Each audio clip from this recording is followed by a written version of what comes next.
this Lenten season, in our parish, we attend our Lent book club, which is our Bible group at S4 and serves as a spiritual retreat. This year we are reading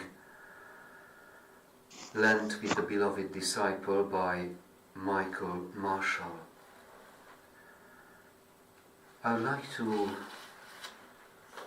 quote or highlight a thought from the prologue, when the first disciples are joining Jesus.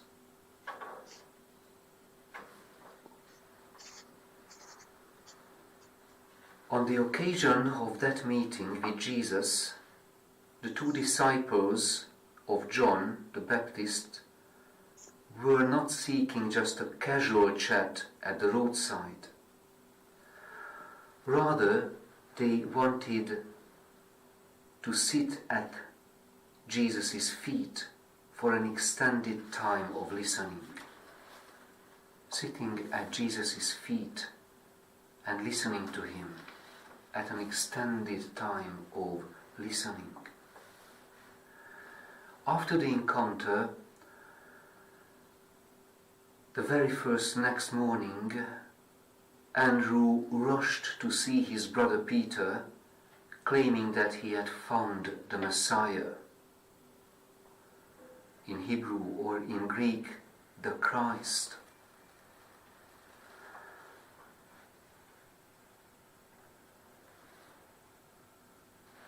Interesting fact, what our author highlights is that before spending time with Jesus, the two disciples addressed him as Rabbi, which in Hebrew simply means the Great One, the Great Teacher.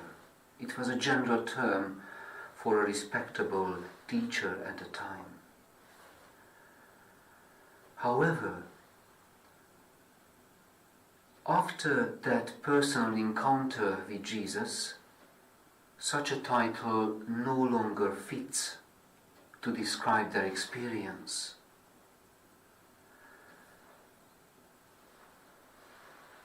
Their experience is meeting the Christ of God, the Christ of God.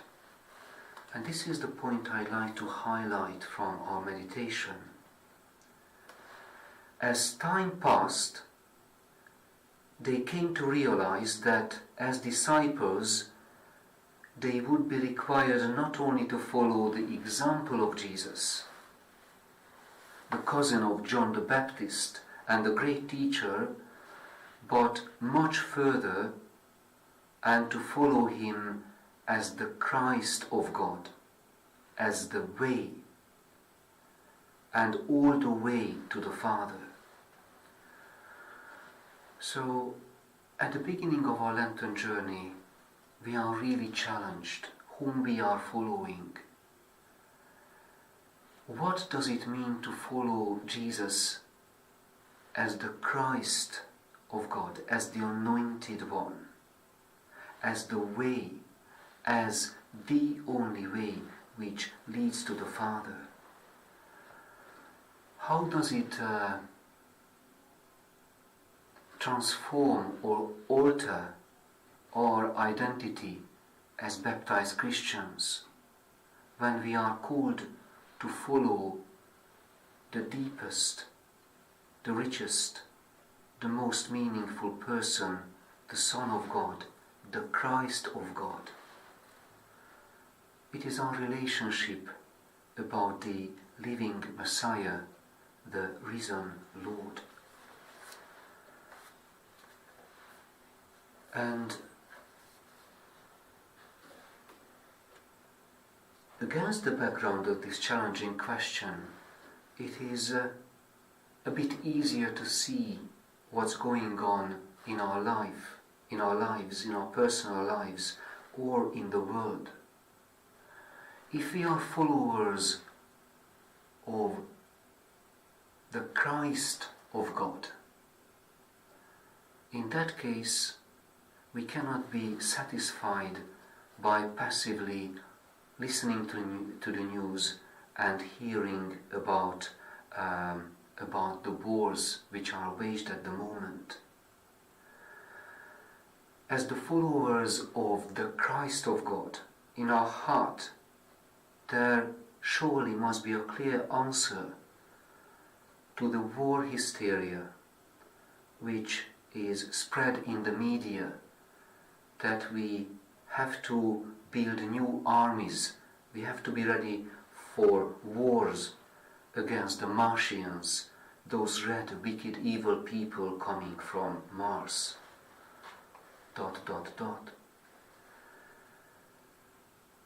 If we are followers of Christ, in that case surely we recognize that subscribing to the war hysteria, to the threat of a non-existing enemy, it's the most advanced form of worshipping idols,